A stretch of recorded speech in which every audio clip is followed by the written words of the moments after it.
is TWiP. Hey folks, welcome back to another episode of This Week in Photo. I'm your host, Frederick Van Johnson. Today, I have the honor and benefit of sitting down with my friend, Mr. Greg Benz. If you are in the world of image manipulation, compositing, editing, retouching, any of that stuff, you probably have heard his name, or at least you may have heard of his software, Lumenzia. It's one of the titles he's put out. Greg has agreed to come on the show today to do a two-parter. So first part is going to be Greg and I shooting the breeze about the who, what, whens, and why, the origin story of Greg Benz and Lumenzia. And the second part is he's agreed to, from the horse's mouth, take us through Lumenzia and talk about it. And then part three, like I said, will be you guys asking questions for a little bit before we close it off. So with that, Greg Benz, welcome to This Week in Photo, man. How are you doing? Great. Thanks for having me on. Yeah, it's fun to be in the inaugural Zoom call here. Yeah, it's weird. So we'll see how this works. I have questions about quality and all that stuff. So this is my Elon Musk SN10 kind of test rocket. So we're gonna see how it goes. And you can just blame it on me, man. My space looks like chaos. You got this like gorgeous backdrop. You don't see what's outside of this window right here, so you don't. Everything's piled in the corner. It totally is. Like, get that off the screen. All right, man. Well, let's just start with just a quick, like I said, the origin story. Greg Benz, where you started and where you're at. How did you? I know you're a photographer. You're a very accomplished photographer. You've traveled around. You do a lot of landscape stuff. You've got all kinds of stuff going on. I was just kind of doing my research again on you to get refreshed about just your lineage and where you came from and what kind of work you do. And I was just blown away by the work that you're putting out, let alone the software side of it. So take us through that. Take us through Greg Benz, the photographer, and then transition us into why Lumenzia. Yeah. So maybe the most important thing to know about me is I'm just a super curious person. Like, everyone has different stories for why they get into photography. For me, I'm like an explorer at heart. I love figuring out how the world works. I love seeing it all. And that's really how I started my journey. It was basically this snowball that just keeps picking up more momentum over the years. But, back in 2000, I was living in London for half a year. I was an engineer at Ford at the time and camera happy, started taking pictures of everything. And at that time I had, this awesome 2 megapixel little digital pocket camera. And one of my friends convinced me to get a real camera, which is film at the time. And it kind of took, right? And pretty soon I'm shooting like every possible genre to start paying for the gear. I'm doing weddings and family portraits and everything else, because once you're shooting, the tab starts coming due for all that gear. Mm-hmm. And like about 6 years ago, I made the transition to full time. So my home base these days is really landscape and cityscape, but I've done a little bit of it all. And with that, I'm an instructor, I'm a photographer, and I'm a software developer. And that kind of came about as a combination of me loving to teach other people, but also the software side came about from just wanting solutions to my problems. I was explaining to you last time we were chatting how, I can think in a left brain way and I can think in a right brain way. What I can't do is like use both sides of my brain at the same time. So I need to kind of sit down as a tinkerer, as an engineer, create, software to do the more technical things I want to do. And then I can sit down as an artist and really just kind of feel the moment and go with things. So that put me on this path of developing software as a solution to my needs. I love Photoshop, but I needed to bend it to my will in a way that made sense to me. So that's kind of the origin of how this all came together. So now it's just become like this all-consuming thing. I feel like I eat, sleep, and breathe photography these days. Yeah, you're kind of on the hook now, because you got a lot of fans that love the software and are singing its praises, as you saw during our member mixer last week.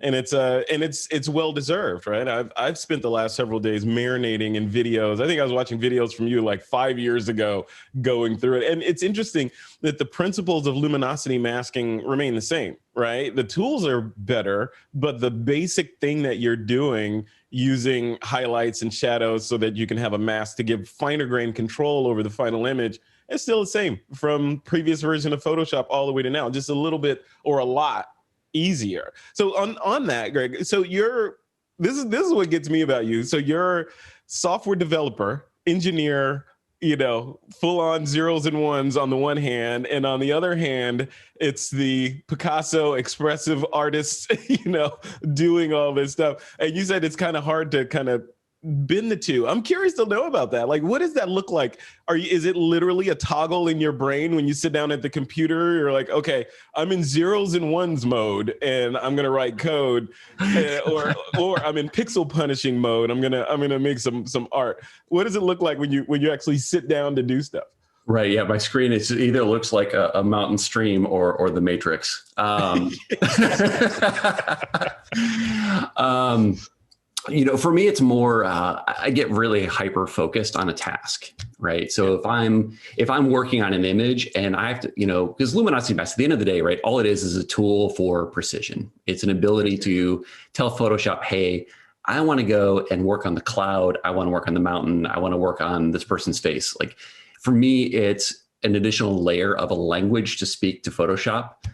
And so, you know, that makes intuitive sense to me, but the execution of that, you know, when I was first getting into it, it was like, you got to pull up the channels palette in Photoshop, and you got to like do these like weird control click this and do this thing, and then combine it 5 different ways. And so it's complicated and it's repetitive. And that just became a real barrier to me. It's not that I couldn't think through it, but it's like, by the time I think about that, I lost my train of thought, or it wasn't repetitive. You know, for me, like, if I have to do like 10 steps to execute something, I am probably not going to do the same 10 steps a few times over. But if I have a tool that helps me do it in a consistent way, now I start to see, oh, when I do it this way, I get a better result than when I do it this way, right? So some of that learning was lost. So it's not that it's totally separate, but for me, there's an emphasis in one direction or the other. Like, when I'm doing the software, I'm just like super into the weeds of like, hey, that thing's broken. Let me figure out how to fix it so it doesn't happen again, and what's going on, and isolating a test case. And it's just total nerd out. And when I'm trying to be, you know, on the photography side of just really processing my images, it for me is very much about storytelling.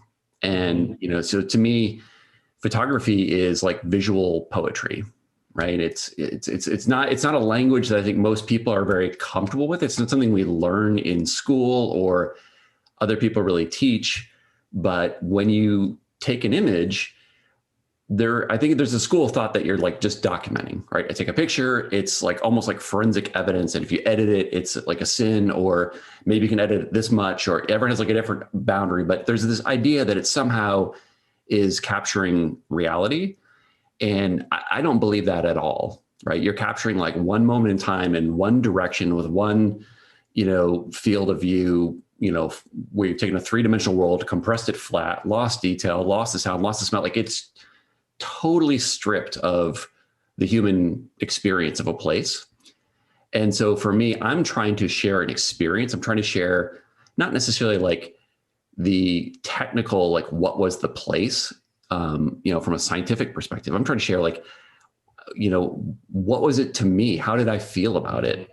Yeah. And so I very much am thinking about that with, you know, as I process my images, like, you know, what's the thing I want to talk about? You know, you wouldn't come back from a trip and tell people like every single little detail about your journey, right? You'd focus on a few things and you'd have a lot of passion about it. And that's where you'd focus your story. And that's how I think about my photography as well, is, you know, I'm trying to share an experience. Like, hey, I just got back from a trip up to the North Shore of Minnesota, and I found this incredible waterfall I'd never seen before. And, you know, I was there in the middle of the night and I could, you know, hear wolves in the distance and all this kind of stuff. And I'm trying to somehow capture that journey and that experience and share it with my friends or my family or other photographers or whoever the audience might be.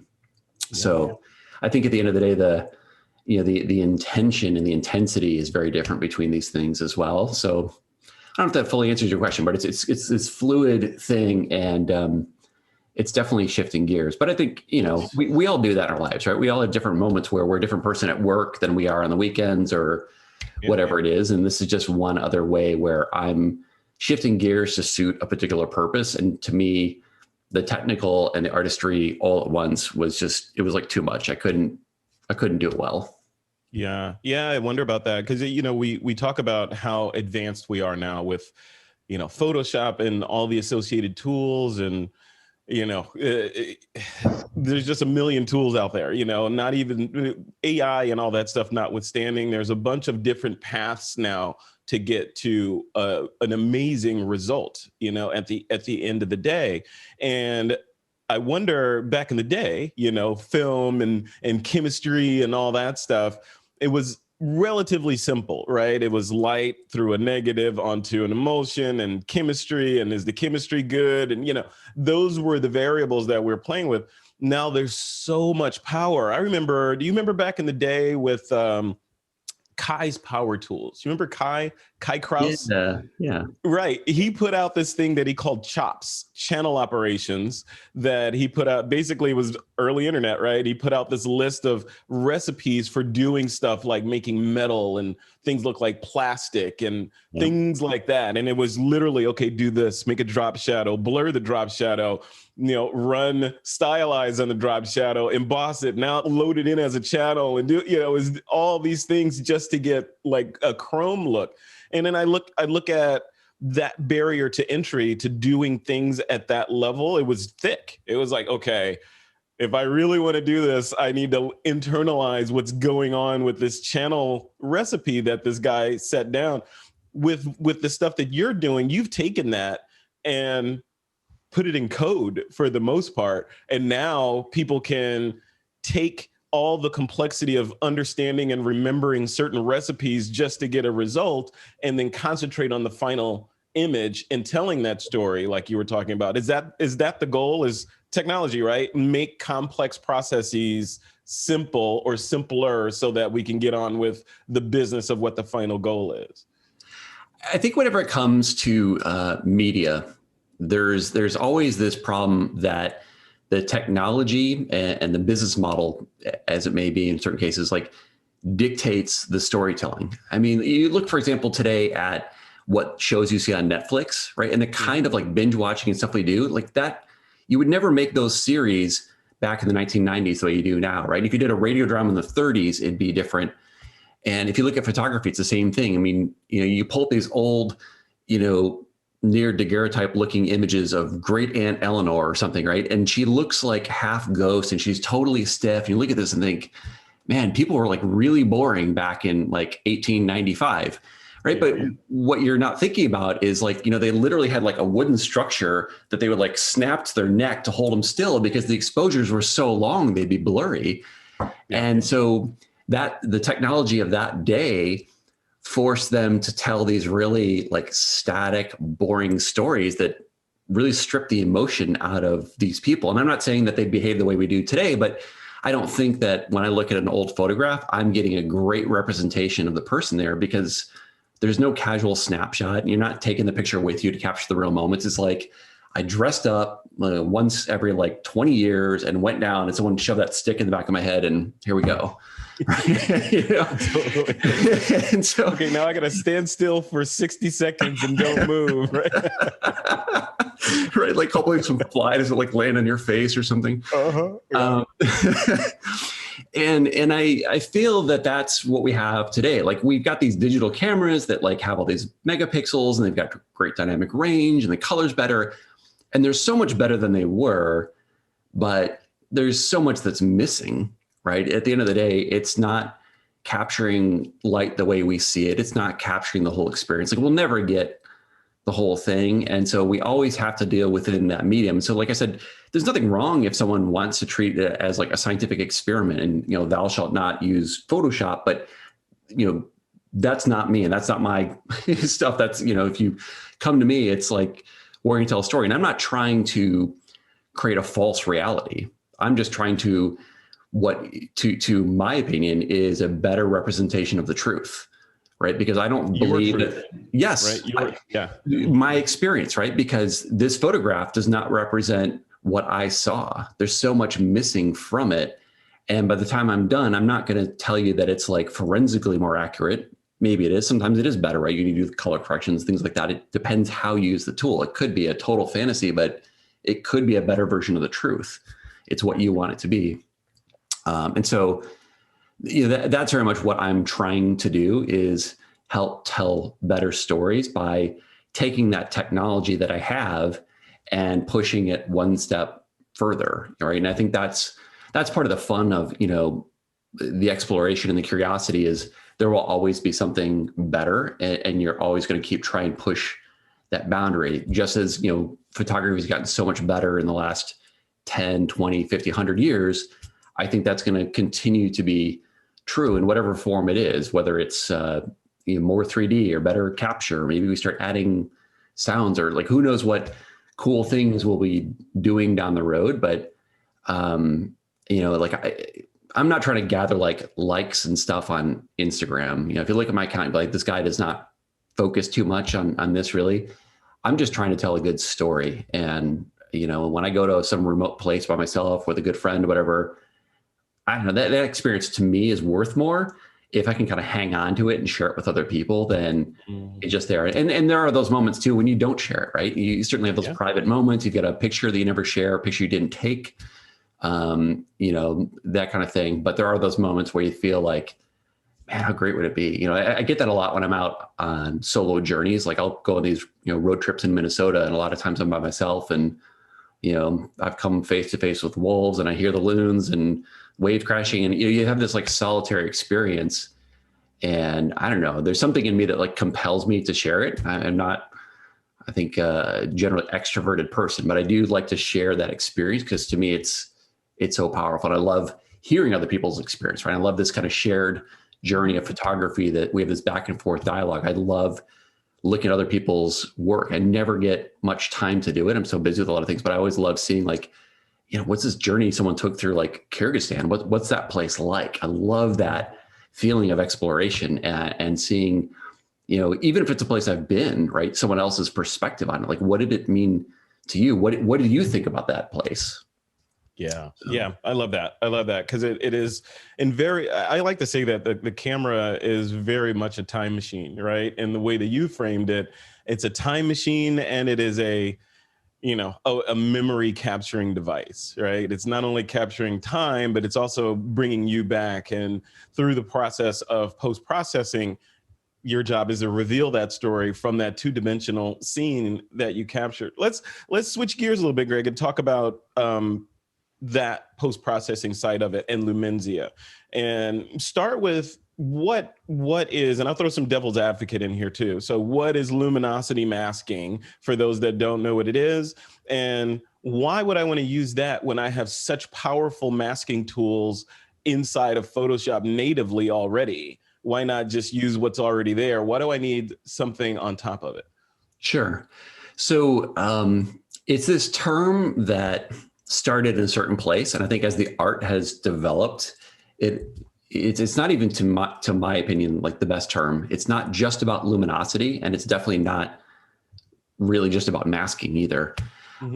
It ultimately is a way of giving you more control over your selections and masks in Photoshop.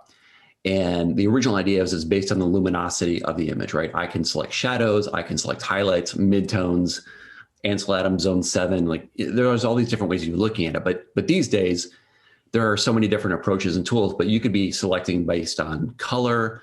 In my tool, Lumenzia, you can select based on how does a pixel compare to the pixel next to it. There's all these different ways you might select it, but the general idea is that when you talk about luminosity masking, you're using the image data itself to generate a mask or a selection, right? So the luminosity being the stand-in for this idea that you're using the image. And then the mask is kind of the ultimate destination in terms of, in Photoshop, you've got two critical tools for precision. You have selections and you have masks.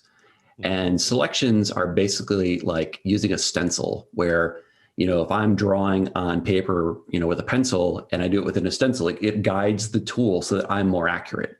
Like, I could never draw a perfect circle, but with a compass, no problem, right? And it's same kind of idea that you get this precision with a selection.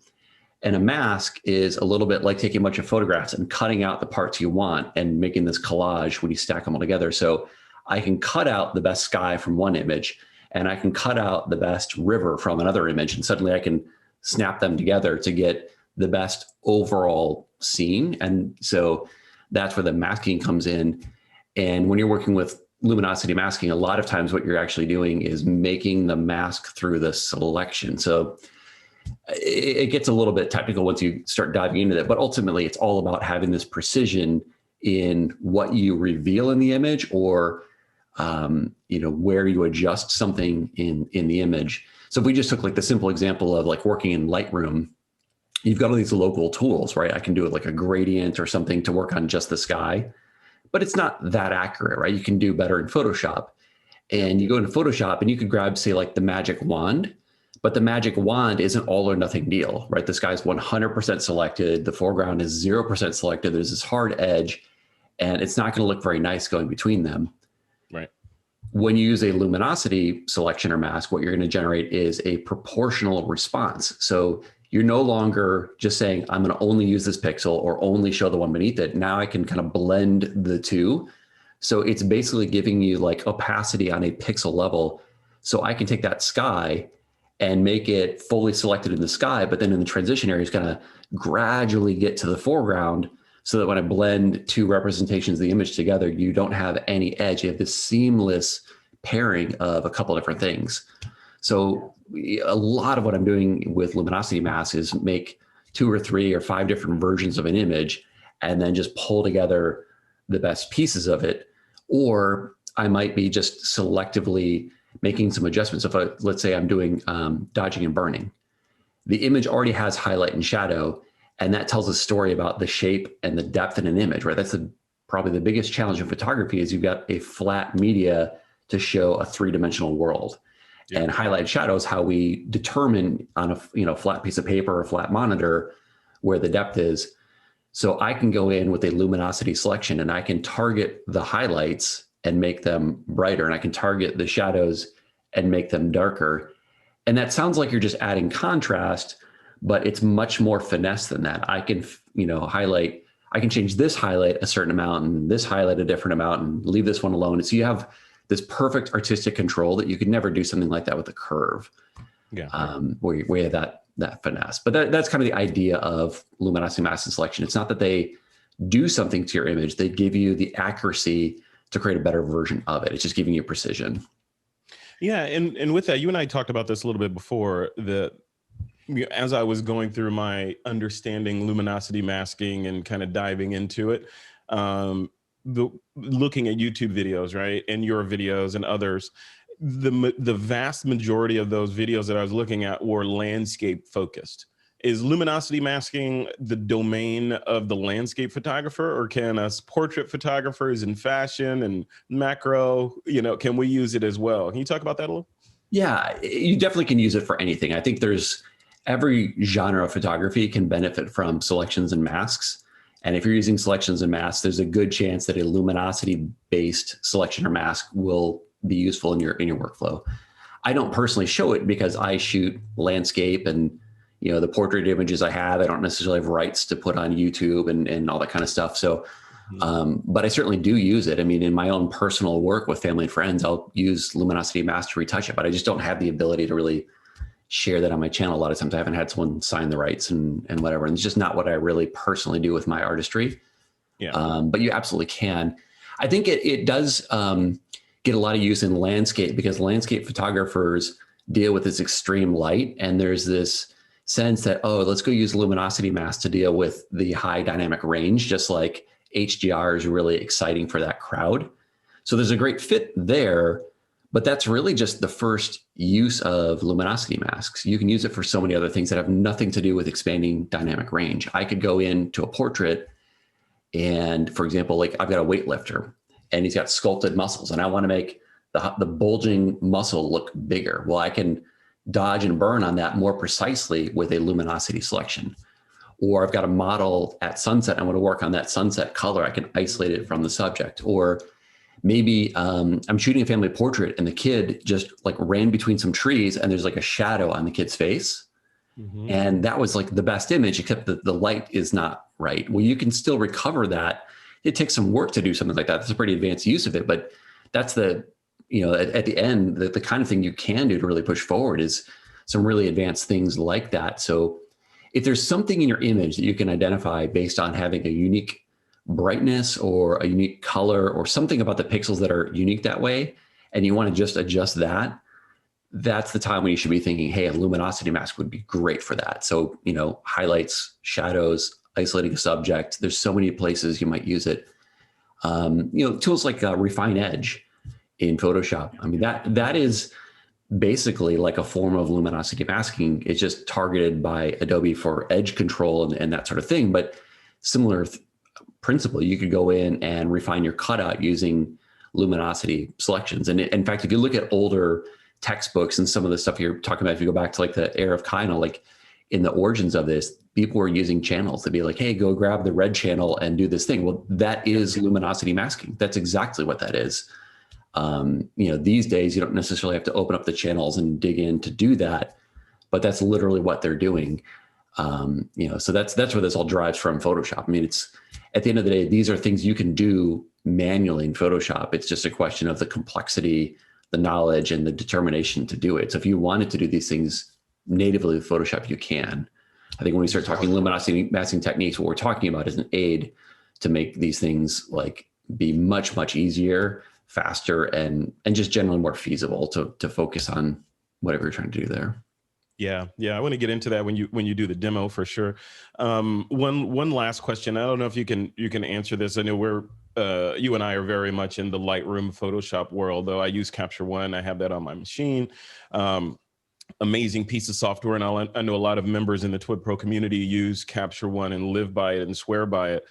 But looking at Capture One versus luminosity masking, from the perspective of being able to target certain tonal ranges or certain colors in an image, you can do the same thing within Capture One with its color selection kind of artistry that it has in there. Is that different than luminosity masking, or is Capture One, did they just sort of create some robots that go in there and make it easier for you to create a luminosity mask on the back end? So the thing is, yes, it is a form of luminosity masking. The question is like, what are the capabilities? It's a little bit like saying you have wheels, right? Like my bike has wheels, my car has wheels, a race car has wheels, but these are not the same thing. So, I don't know the Capture One setup too well. I actually have it. I just don't use it that much. But if we're looking at like, say, range masks in Lightroom or blend if in Photoshop, these are all these like basically mathematical things where we say, like target the highlights. And you can do a lot with that. It's great for color grading. It's great for maybe targeted vignettes. But it's also very limiting. Like when I talk about blending images together to get the best of all this, that's not the kind of tool you would use. What ends up happening is you don't really want to stick strictly to, this thing's an 80% highlight. Usually what you're trying to do is say, I want the entire sky with a good transition. Mm-hmm. And if you use like a range mask or some sort of like blend if type tool, well, the clouds, the sky has all this variability to it, and you just blend multiple parts of these layers together. So you've got like cloud movement, you've got like high and low contrast blending into this muddy mess. You don't want that. So if you have a luminosity mask, that's great. That's always helpful. And I think luminosity masks should be in every piece of software you use. But if your tool doesn't allow you to create a selection to manually brush in that result to build up as much or as little of that layer as you want, then you're lacking the control you need. Like I usually tell people using Lumenzia, if you're not using the selection button like 90% of the time, then you are not getting the most out of the tool. And that's why I don't like the name luminosity masks. Is to me, the magic is luminosity selections. That's where the really cool stuff happens. That's where you get the advanced dodging and burning. That's any exposure blend that was ever interesting, perspective blending, all these like crazy advanced things you can do. But even the more basic stuff, it's almost always better to use a selection and then make an artistic choice than try and apply a math formula to it. The same reason that HDR fails. I mean, HDR is just math on an image, and people are never happy with it, even though people spent like decades trying to make these tools be perfect. And if you look at a tool like a blend if, it's nowhere near as advanced as HDR. It's just a very simple math equation with a ramp between two values. So what ends up happening is there's no artistic control over that process to say, what do I really want to reveal in this image? You just remove that human element from it. Maybe someday we'll have an AI that makes the masks for you and it looks beautiful. I don't know. It's possible. I kind of suspect it's unlikely that we'll really get to that place. But I think that's the key thing to be thinking about is like anytime someone offers you a Luminosity mask, great. That is a tool for making that piece of software better. It's not a tool for doing anything on its own. It's only a tool for making whatever it lives in better. Like if you have Luminosity masks in Photoshop, it makes Photoshop better. But the Luminosity masks on their own, they don't do anything but make Photoshop more precise, right? And Luminosity masks in Lightroom make Lightroom better. And Luminosity masks in Capture One make Capture One better. Yeah. I do like the Photoshop environment because it's the one place where everything can come together. You can have full raw, full ability to make these like infinitely complicated master selections and all this kind of stuff. So that's why I live in that domain. And that's why I think, most landscape photographers really live in that domain. It's because you do have that kind of control. It's daunting though, right? I mean, you do have to kind of understand some of these concepts and there is a learning curve. I always tell people like, don't expect to just master this in one day, but it's really worth that investment in that journey.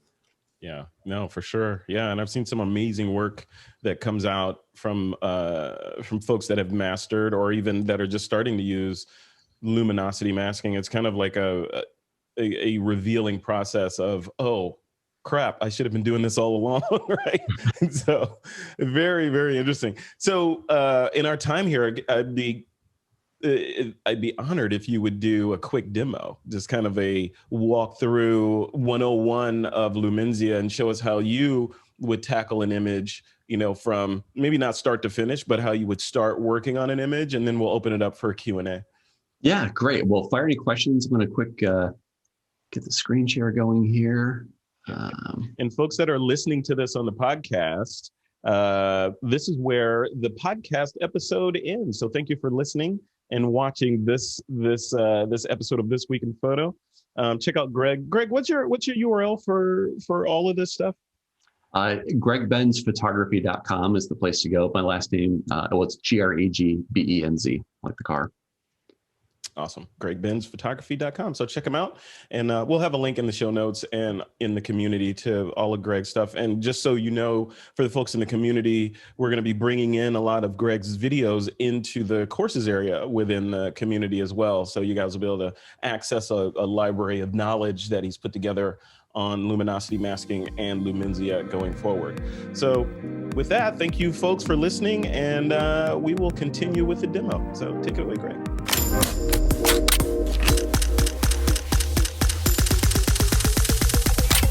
This is TWiP.